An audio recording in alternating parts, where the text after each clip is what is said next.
En 2016, la Vie active comptait plus de 4200 adhérents. Elle a accompagné et accueilli chaque jour 7200 personnes dans ses 6 secteurs d'activité. Plus de 3700 professionnels, dont 960 travailleurs handicapés, ont œuvré dans les 80 établissements et services. En juin, un séminaire rassemblait administrateurs et directeurs autour du projet associatif qui nous mènera jusqu'en 2020. En décembre, les 24 membres du conseil d'administration se sont réunis sur le thème du rôle de l'administrateur et les actions à mener sur la citoyenneté, les valeurs républicaines et la laïcité. Nous avons eu quelques changements à la direction. Peggy Robert, adjointe au directeur général, a pris en charge le secteur personnes âgées et adultes handicapés.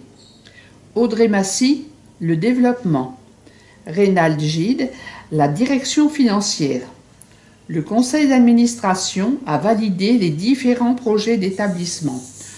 Le secteur enfance a accueilli plus de 1800 enfants et adolescents dans les 26 établissements et services. La crèche d'entreprise peut accueillir 46 bambins. Réel service pour les parents grâce à une amplitude d'horaire très large de 5h30 à 22h. Dans les 11 instituts médico-éducatifs, 1213 enfants et adolescents ont été accompagnés sur les plans scolaires, éducatifs et pré-professionnels adaptés. Le site de Béthune fermé, les enfants ont rejoint l'IME d'Anzin.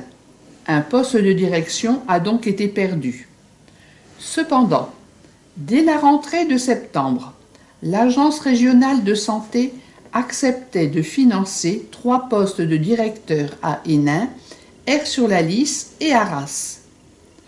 Au long de l'année, les établissements ont poursuivi leurs travaux sur l'inclusion scolaire dans les différents territoires. Fin 2016, une équipe mobile, Défi, dédiée aux enfants et adolescents en situation complexe, a été créée, adossée à l'IME de Bruay-Neu, à Hénin.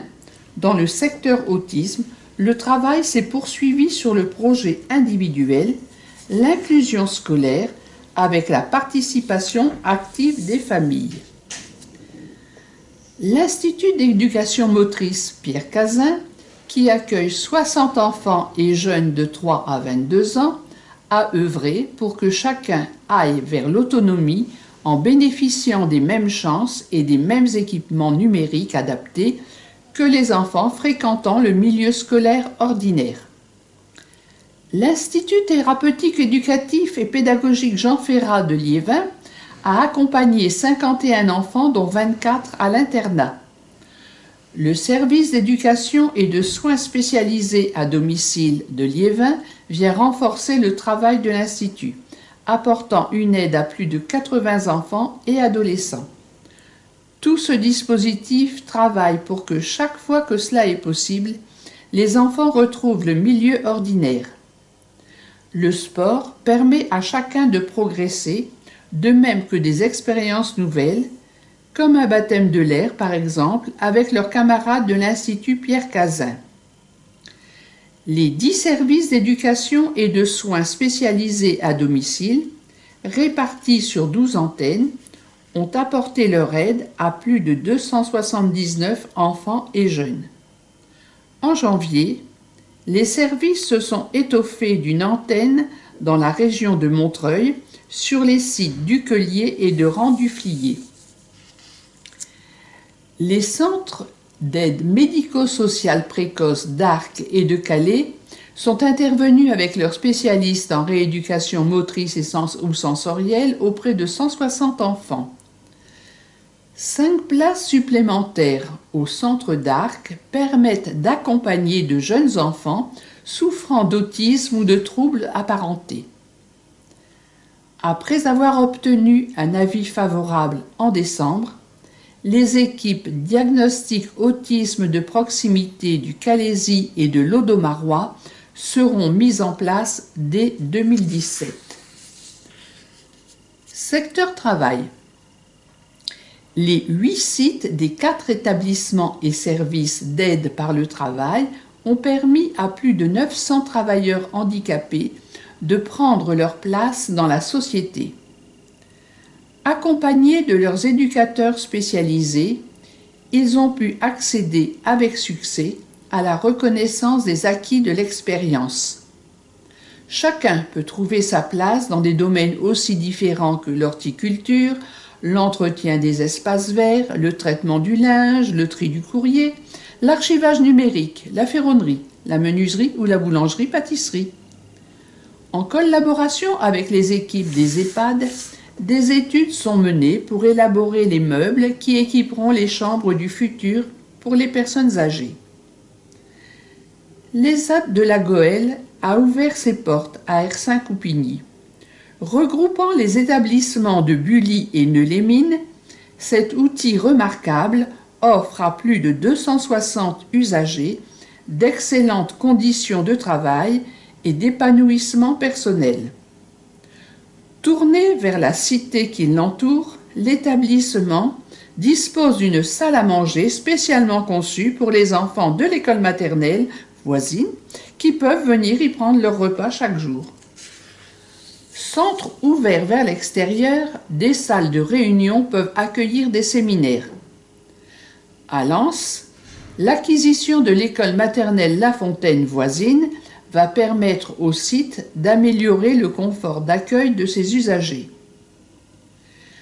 L'entreprise adaptée de Souchet emploie 33 personnes professionnelles et travailleurs handicapés spécialisés dans des domaines plus complexes, comme le bûcheronnage ou la rénovation de bâtiments. Mohamed Nekache a pris la succession de Régis Despinois, parti rejoindre l'équipe dirigeante de l'ESAT de l'Arachois. L'entreprise adaptée de Vimille emploie 32 personnes, 2 encadrants professionnels et un chef d'équipe. Ils interviennent en espace vert, en entretien de locaux, de parking, en conditionnement. Ces 2 entreprises reçoivent des jeunes des instituts médico-éducatifs, leur permettant de découvrir différents métiers. Secteur adultes handicapés. Ce secteur compte 8 établissements et services pour 416 places. À Marcq en Calaisie, la résidence Accueil a ouvert les portes de ses studios adaptés à 22 personnes pouvant vivre en autonomie tout en étant accompagnées. Le 4 octobre, le service d'accueil de jour de Loison-sous-Lens était officiellement inauguré. 45 personnes y sont accompagnées de manière permanente. Les activités mises en place sont nombreuses, ateliers théâtre, pratique du sport régulière, soutenue par Cap 3000. L'inclusion dans le quartier s'est faite rapidement et les contacts avec le voisinage sont chaleureux. Le service d'accueil à la vie sociale apporte son aide pour les différentes démarches citoyennes. Un 5e site est installé dans le service d'accueil de jour de Loison afin d'être au plus près des usagers. À Oigny, les familles d'accueil salariés sont aux petits soins pour les 6 adultes accueillis dans les 2 maisons. À Guînes, le foyer d'accueil médicalisé Le Petit Prince offre toute l'année à 22 adultes autistes un accompagnement thérapeutique, éducatif et de loisirs. Ils peuvent ainsi améliorer leur autonomie et leur adaptation au milieu social. 2 places d'accueil temporaire fonctionnent 90 jours par an. Le foyer dispose également de 3 places en externat.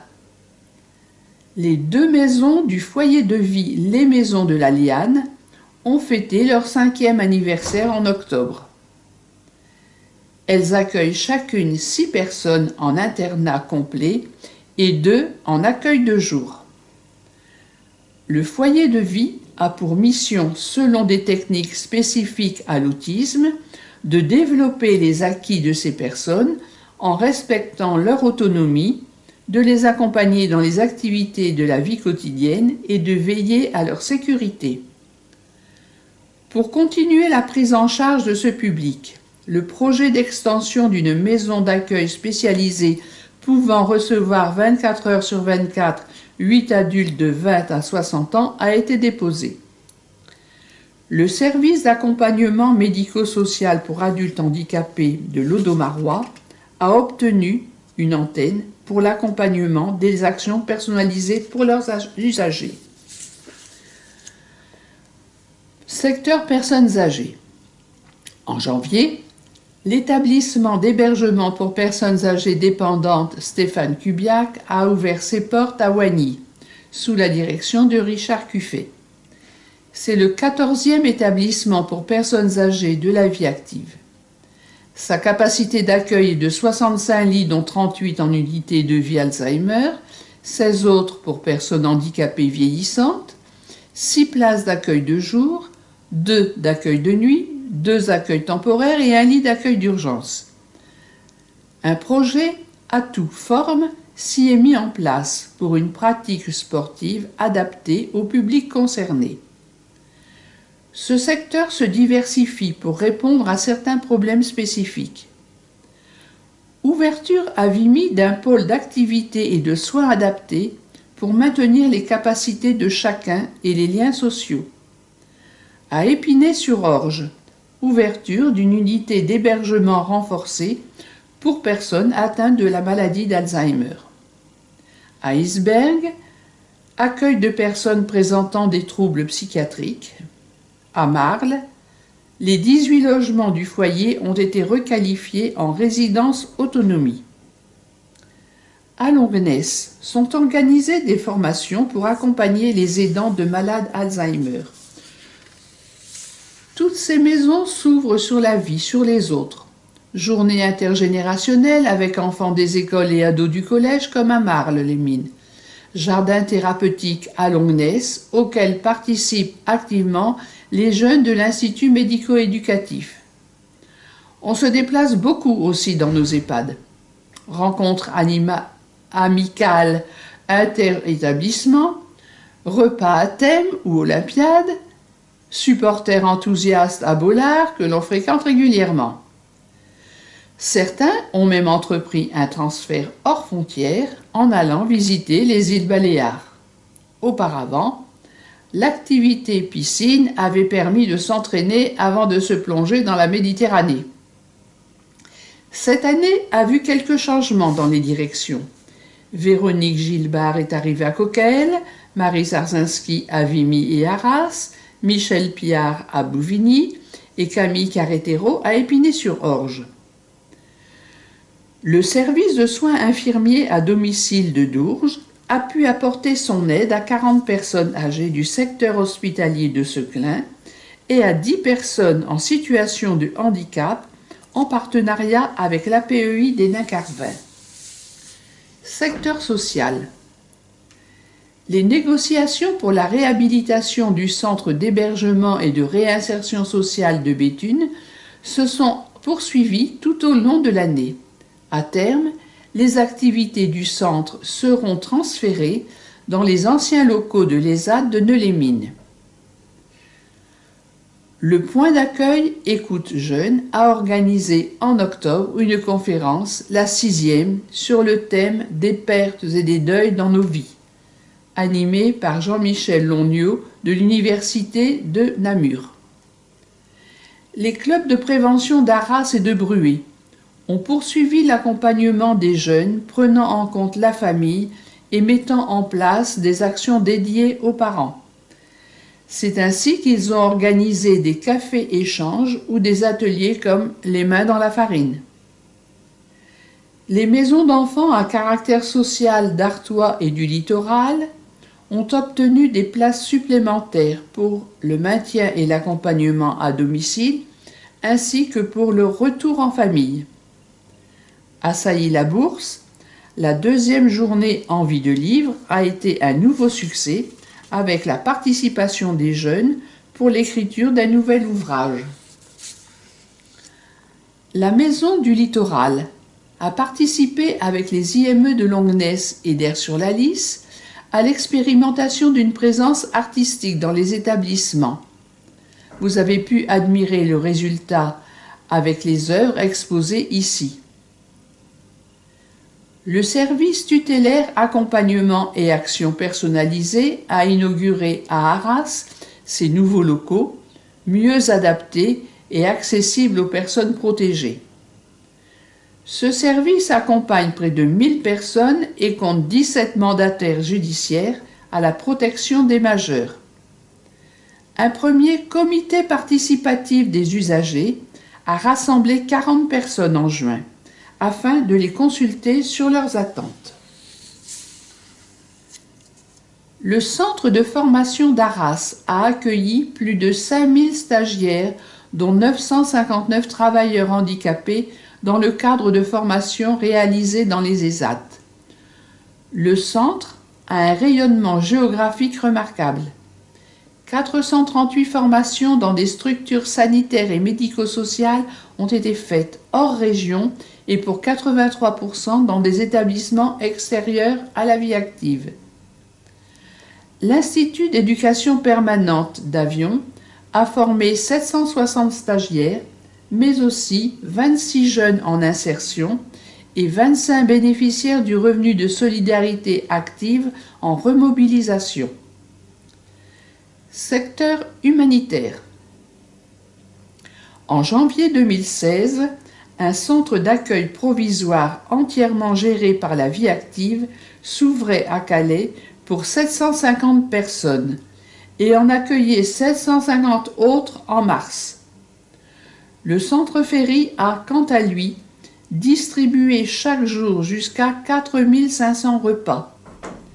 Il a permis aux migrants d'assurer hygiène et soins dans le dispensaire géré par l'hôpital de Calais. En mai, 2 classes ouvertes au centre Ferry, en collaboration avec l'association Salam, permettaient aux enfants d'être scolarisés. 400 femmes et enfants, personnes particulièrement vulnérables, étaient mis à l'abri dans un lieu sécurisé. La décision de l'État de fermer le centre Ferry en même temps qu'était décidée la fin du camp de la Lande a compromis les efforts faits pour ces populations en détresse. Les équipements numériques et de la salle polyvalente financés par le Crédit social des fonctionnaires et le Grand Orient de France ont été transférés au centre Yvonne de Gaulle de Blériot-Plage. La vie active s'est employée à gérer le centre d'accueil et d'orientation de Croisilles, permettant à 36 jeunes Soudanais d'obtenir la reconnaissance du statut de réfugié en les aidant dans les démarches administratives. Dans le même temps, il fallait mettre en place un plan de sauvegarde de l'emploi pour les 140 personnes employées à Jules Ferry. Les clubs La Vie Active ont organisé et accompagné de nombreuses manifestations au long de 2016. Vœux de l'association à la Cité Nature à Arras, cérémonie des vœux dans les différents secteurs du territoire, projection du film Ma ville courgette à Bruay, participation aux journées portes ouvertes, conférences, concerts, fêtes des établissements. Afin de poursuivre les solutions de prise en charge, la Vie Active a signé diverses conventions ou des chartes d'engagement avec ses partenaires dans des domaines divers. Avec l'Agence régionale de santé, le Conseil départemental pour les maisons de la solidarité ou les maisons de l'autonomie. Avec les centres hospitaliers d'Arras, Bapaume, Lens, avec l'association d'aide à la personne, Avenir Pro et le GEAC 62, avec CAP 3000. Depuis sa création, CAP 3000 développe au sein des établissements de la vie active une culture de la pratique sportive ou culturelle pour tous, enfants, adultes et personnes âgées, quelles que soient ses difficultés ou son handicap. En 2016, 29 rencontres départementales portées par 18 établissements, 2 rencontres organisées par la Fédération française de sport adapté, 3 743 participants aux activités culturelles, expression artistique, de loisirs, randonnées, et sportives, foot, basket, hand, natation, javelot, cross, pétanque, ainsi qu'aux traditionnels jeux de la vie active qui ont rassemblé plus de 1000 participants à Hénin-Beaumont, Dourges et Courrières. 2016, c'est aussi 6 participations au championnat de France, cross à Gujan-Mestras, tir à l'arc à Castres, sport scolaire à Saint-Denis, foot à Poitiers, athlétisme à Montélimar, canoë-kayak à Périgueux. Plusieurs de nos sportifs sont revenus avec des titres de champion de France. D'autres sont sélectionnés en équipe de France de sport adapté. Qui sait? Un jour peut-être, l'un de nos sportifs défendra les couleurs nationales aux Jeux olympiques de sport adapté. Voilà pour 2016.